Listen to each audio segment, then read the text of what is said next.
Hello and welcome to Mobility Now, a show presented by the Houston-Galveston Area Council. I'm Shelly Whitworth, H-GAC's manager in charge of clean air programs. The Houston-Galveston Area Council offers resources for commuting to both workers and employers throughout the 8-county region. As part of H-GAC's planning activities, we contracted with the Texas A&M Transportation Institute to conduct a survey and learn more about commuters' travel options and preferences. My first guest today is Jonathan Brooks from the Texas A&M Transportation Institute. Jonathan was responsible for the Travel Options State Planning and Research Study. Jonathan, welcome to Mobility Now. Afternoon, Shelly. Can you tell us why the experiences of commuters in our region is a topic of interest for the researchers at TTI? Absolutely. Well, there are several reasons. The primary reason, really, I think, is in respect to congestion. The population of the region will continue to grow. Currently, we're at about 6 million people. We'll be about 7 million by 2020. And that's just around the corner. We'll be at 8 million by 2028 and 9 million by approximately 2036. That's the total population, but a subset of those people are traveling to work practically every day. And so the purpose of this study, and the reason that TTI is interested in the Houston region, is that there's population change. There's also construction projects planned. Many Houston residents will be very aware that along US 290, there's a current construction that impacts travel. There's also planned construction programmed for Interstate 45 North and US 59 South.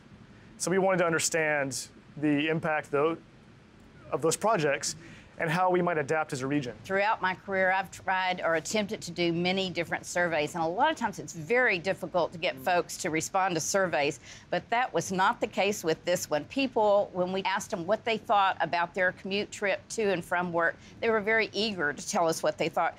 Can you describe to us how this survey was conducted and who responded? Our survey was highly successful. We collected approximately 10,000 responses. About 8,500 of those are usable responses, meaning they got far enough in the survey. That's an unprecedented response. Essentially, we found that success because of valuable partners like H-GAC, Houston Metro management districts like the Energy Corridor, St. Thomas University worked with us, Harris County, City of Sugar Land, the Woodlands. Those entities, we reached out in both an online and print format survey via email, social media, and we asked people to take 15 minutes of their time, which is fairly significant investment. In fact, if you look at our response, people invested about 2,400 hours of their personal or work time. And as a TTI researcher, I'm very aware of that and cognizant that that sort of time investment means that we have valuable data and a lot of focus on our results. And we had a wide distribution. We have responses from as far north as Conroe and as far south as Galveston. We have responses from Katy, across to Baytown, and just all across the region. And so we're very confident that we have a wide sample of the region and can help H-GAC and other organizations answer critical questions to improve mobility. We have a lot of options to get around in our region now because we've been having to work and deal with congestion for some time now. And we have folks that are riding to work on the rail with the bus, from transit, and it's not just in the metro area, but the outlying areas. We also have folks that carpool and vanpool and telecommute. Can you tell us a little bit about folks' responses and how they got around and what they thought about it? Well, we were happy to find that our survey response, the sample of our respondents, indicated that very similar ratios of travel mode to work as compared to the U.S. Census. For example, the U.S. Census in 2012 for the Houston region noted that about 80% of travelers travel by driving alone. The other 20%, about half carpool, 11%. About 3% travel by transit, whether it's bus or light rail. And that's not just Houston Metro, that's all the providers in the region. And then about 3% walk or bike. We found very similar ratios in our survey. Our survey, though, gives us more because the census tells you the primary mode somebody uses. It doesn't necessarily tell us if they just rode a bus or if they walked, rode the bus, and then walked again, because that impacts how people can travel. So our survey, we know that about 9% of our respondents telecommute at least one day a week. Often that's a Monday or a Friday. And that's why traffic is sometimes lighter on those days. Many people use multiple modes. Almost everybody who uses an alternative to driving alone also walks or bikes or takes transit in combination with something else. While most drive alone, there are many that do not and that take advantage of the opportunities that are there. What about employers? Did they see the advantage for their employees? Some employers, well, actually most employers, Shelly, did see value and did see a role as an employer in incentivizing how their employees travel. Often that was because they want to increase awareness of the options so that they can hire somebody and know they can get to work consistently. Many employers mark that the second most important reason why they like commute alternatives is because it helps them retain employees once they've hired them. Somebody's home situation changes, their vehicle availability changes. Employers like to know they can still get to work because they have alternatives. We had a really good response rate, and we were delighted to get this much information from folks that they were so eager to respond about their trips. Thank you. And when we come back, we're going to be talking more about other commute solutions that are available in the Houston-Galveston 8-county region. So don't go away.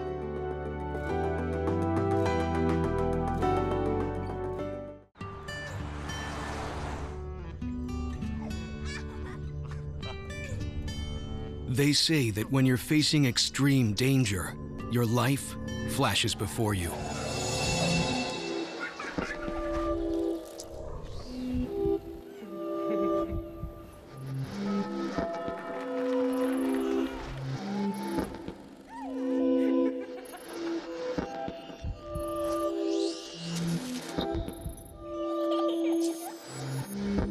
If you think that's sad, consider facing it before you even have enough life to flash before your eyes. Car crashes are a leading killer of children 1 to 13. Deaths and injuries can be prevented by using the right car seat. Visit safercar.gov/the-right-seat to know what is appropriate for each age and size.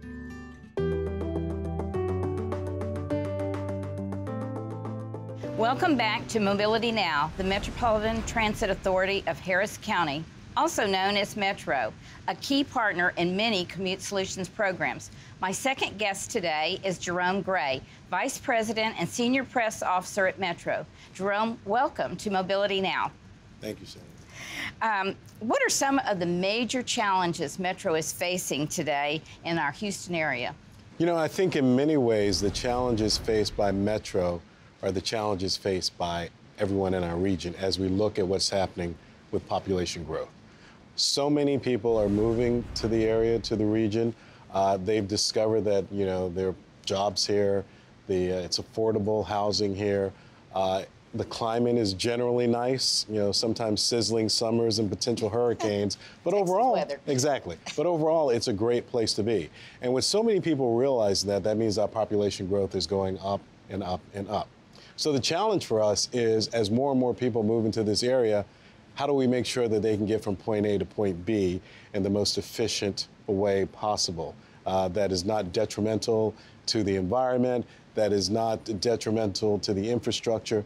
So the biggest challenge is working with the mobility partners throughout the area to figure out how best to move people around this region as the population increases. One of the things that I see and hear is our area is kind of like a wheel and spokes in that we have a very dense central area, Yes. but we have a lot of high growth that's occurring in the outlying areas. Yet all of those folks, are a great number of them anyway, are moving in and traveling to jobs in the inner core areas Right. of our city.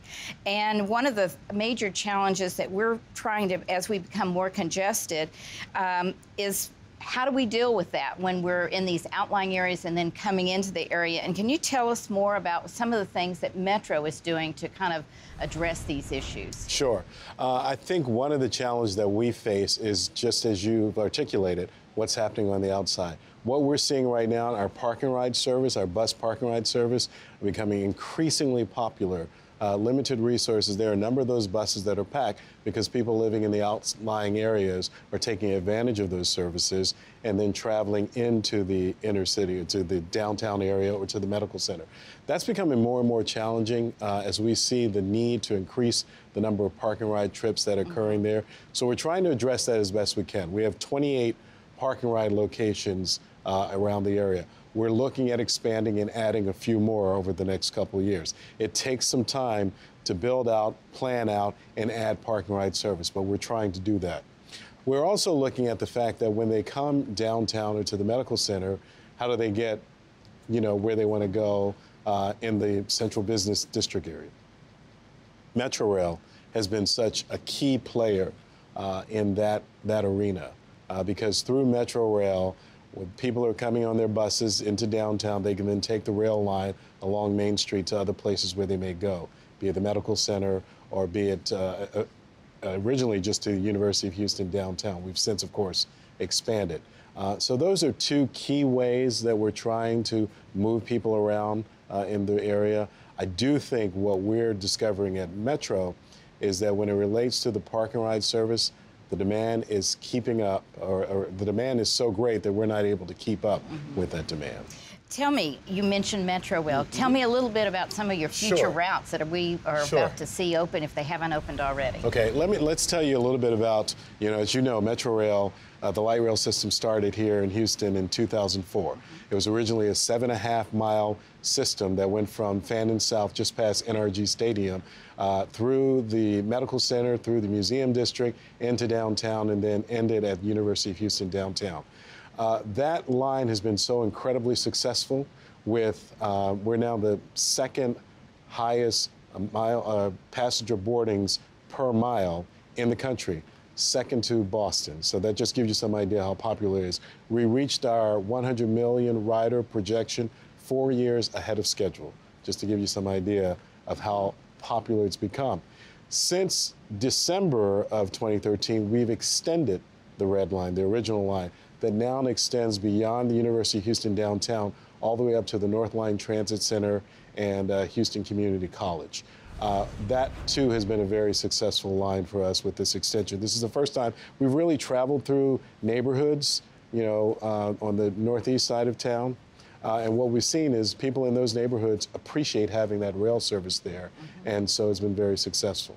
What you're going to see in Houston as it relates to rail in a very short period of time, just over a year, we will have tripled the size of Metrorail, going from that original 7.5-mile line to about 22 miles of rail, going from roughly 18 rail cars when we started the original line to when all the rail cars are here, 76 rail cars. Oh my goodness. It's a major expansion. Each rail car carries about 200 people. In each rail car, and you do the math, you can see we're taking a lot of people off the roads. Well, can you tell me about Metro's bus service? Because I know y'all have been hot and heavy into a lot of planning efforts, and we have seen through the years the ridership go up and down. Yes. Tell me a little about what's going on there. Sure. Our Metro bus service, our Metro service area is 1,300 square miles. It's a huge service area with over 10,000 bus stops. As I mentioned, the 28 park and ride locations, 20 transit centers, which serve as hubs for people who are riding the bus to transfer to other buses, with 1,200 buses providing service to people every day throughout this community.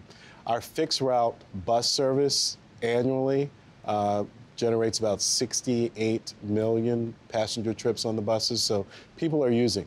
The local bus, in particular, we've seen some fluctuations in the number of people using the local bus service over the years. Right now, it's at a decent point, but it's not where it used to be. It used to be closer to 80 million boardings on our local bus service. What we are finding, though, is as we dig deeper down and our planners work on our bus system, there are some tweaks that we can do to improve the number of people riding the system. And, given the opportunity, I'll talk a little bit more about system reimagining and what that is. That's a plan to help improve our local bus service so more people can use the bus service. So we're getting there. We're trying to make some improvements there. We mentioned early on about how we have so much growth happening in the outlying areas, and that's one area when maybe we don't have quite enough people to run a transit bus route, but we can have a vanpool program. Can you tell us or talk to us, because I don't know that as many people are familiar with the Metro Star Van program. Well, you know, I think I'm finding that there's so many services that we have at Metro and other agencies in the community that people don't know a lot about. So, Shelly, I'm glad you asked about the Star Vanpool service. It's a service that provides transport for 5 to 15 commuters who help share the cost of providing that service. They pay for it. On average, it costs a commuter about $4 to $6 per day to use this service. The Star Vanpool service is worked out in a way where everyone meets at a particular central location and then take that vanpool into work. Metro is able to connect with businesses, connect with commuters who want to use this service to provide the service. Right now, we have about over 700 Star Van routes in our region. And it's not just in the 1,300 square mile region that I mentioned for Metro. We extend out to the whole 8-county region for our area. So it's more expansive, it covers more area. And a lot of people use it.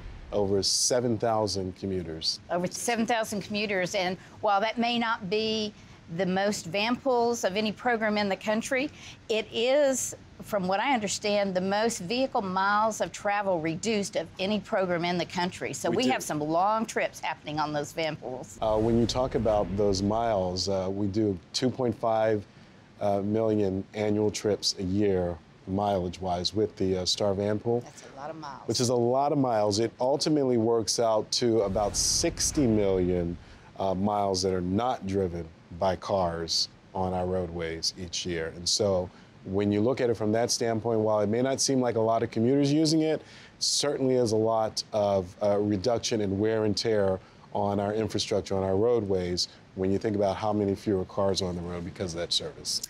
Lastly, what does Metro see as opportunities to come? You know, Shelly, I think for us right now, one of the biggest opportunities is something I touched on before called system reimagining. It's where we're taking a look at our local bus service and how to make it much better than it is. It involved stakeholders and everyone involved coming together, taking a blank slate and planning out a new bus system, a local bus system. We're in the process of doing that and we'll roll it out later this year. The key highlights of this reimagined bus system is it will connect 1 million people to 1 million jobs in the area, double what we do right now. It will provide much faster service, much more reliable service, more direct routes, so you're not zigzagging and crossing, because some of our bus routes, when you look at it, it's like, it goes up 2 blocks, turns here, then goes down here, then turns that way. We're trying to straighten all that out. So that it's more direct, easier for people to be able to understand how to use the service. And we expect that it will probably generate upwards of 20% increase in ridership over a 2-year period once we implement the plan. So it's going to be great. It's going to be great. I believe it's going to be great for people, and it's going to be easier for people to know. If you know that a bus is coming every 15 minutes, you won't have to look at a schedule. So we're creating a frequent network where many of these buses will come less than every 15 minutes without you having to consult a schedule. And we'll have the service 7 days a week. That's great. Thank you so much for coming, Jerome.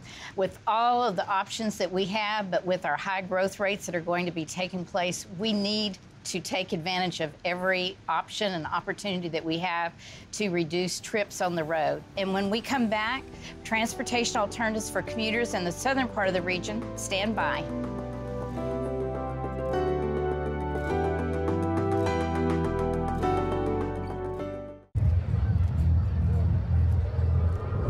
Looking for these? You drive buzzed. It could be one very expensive ride.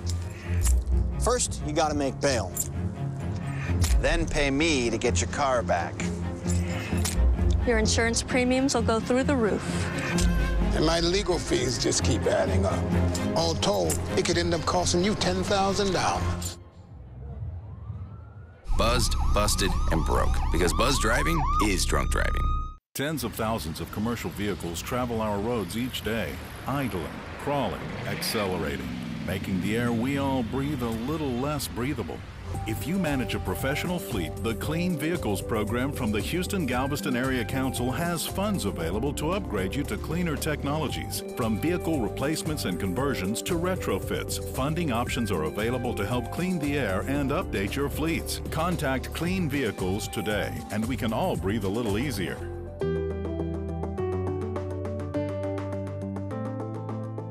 Welcome back to Mobility Now. There are many successful programs that help commuters save time and money. The Gulf Coast Center Connect Transit has helped thousands of employees get to work faster while helping clean the air. My guest is now James Hollis, Transportation Director at Connect Transit. James, welcome to Mobility Now. Thank you very much, Shelly. Glad to be here. James, you've got one of the more successful of our pilot transit programs that have been funded through our federal highway dollars. And I wonder if you could give me just kind of a brief overview of the services that your agency is operating. Well, you know, we provide a variety of services. We provide 12 fixed routes in 11 cities. We serve both Galveston and Brazoria County public transit. We have 2 parking rides, one in Texas City, Mall of the Mainland Park and Ride. And we have the newer parking ride at Victory Lakes in League City. And we have door-to-door demand response service. We contract with several cab companies to provide cab service in Galveston County. We also provide cab service in Friendswood, League City, and Pearland, utilizing JARC and New Freedom funding. And we have veterans programs. We take veterans from both counties up to the VA hospital every day, and we do local veteran trips. Got a lot on your plate there. Connect Transit recently acquired some new transit vehicles to help with the excess demand, because from what I understand, you actually had folks, it was standing room only, and then we're still leaving people at the park and ride lots. Can you tell me a little bit about those buses at the Victory Lakes Park and Ride service? I sure can. Those are great buses. You're right. We had standing room only on some of the AM and PM runs, and 40 minutes is a pretty long time to stand up from Galveston to League City or back. And so we acquired some new Flyer buses, or 40-foot, 40-passenger, ultra-low sulfur diesel, low floor. They accommodate 2 wheelchairs, and they have some new features like touchless doors. You don't have to even touch the doors. They automatically open. And they're great buses. We just started putting them in service last week, and we still filled the bus up, but we didn't have any people standing last week, so that was great for us. That is great. And why do you think you have such strong ridership at these services? I think there's a number of reasons. I think we have a good location there in League City. Most of the passengers, probably 90% of them, are University of Texas medical branch employees, and it's really a great deal for them because, one, they don't have to pay for parking in Galveston by riding the bus. Plus, the fares are reasonable at $3 each way, and UTMB employees ride for half fare. UTMB pays the balance of that. We bill them for that. So they ride $3 round trip currently to the island and back. And the facility is very nice. The buses are nice. They have Wi-Fi. So there's a lot of reasons for them to ride, and we get really positive feedback on the service. Do you think that you would have as much participation if it wasn't for this good contribution from the UTMB system? No, they're great partners. I think it would hurt us a little bit. I think some people might drive, you know, and of course gas has dropped recently, but we haven't seen our ridership decline. So I think the discounted fares that UTMB employees get is a great deal for them and does contribute to the success, not to mention some of the local match that UTMB pays for the service. They're truly our partners, along with Island Transit and the City of League City. That's great. That's great. I think that's what it's going to take for these smaller agencies throughout our region to be able to operate there. It's not a cheap expense to incur, and it's going to take a lot of contributions from many different sources to make it manageable. As the Victory Lakes Park and Ride service becomes more popular, how do you plan to address this need? That's always a challenge for us. We're going to have a new schedule that's going to start probably in February. We're going to add some runs. We're in the process of signing a contract with H-GAC to pay for expanded service. And I think that's going to happen, and that'll allow us to add 2 runs in the morning, 2 runs in the evening. That will also help with overcrowding. I think we'll attract some more passengers, and we're really looking forward to working out a deal with Houston Metro to go northbound into downtown Houston and connect with Houston Metro. And once we can do that, that means people, I get the calls all the time, can go from the island all the way into Houston on a bus and then make connections with Houston Metro. Wow. In 5 years, what do you see Connect Transit's greatest opportunities for future expansion? We have a number of projects we're working on right now. I'm very excited about, and I think 5 years, hopefully they'll all be in place. One is the Kemah Intermodal Transit Terminal we're working on. If you've been over the bridge there at Kemah, you know how bad the traffic is. I live right down the street in League City from there, and it's a challenge. Of course, TxDOT's adding another span to the bridge, which is going to help. But we've been doing some stuff for Kemah for a while, and what we're going to have is a 3-level parking garage there.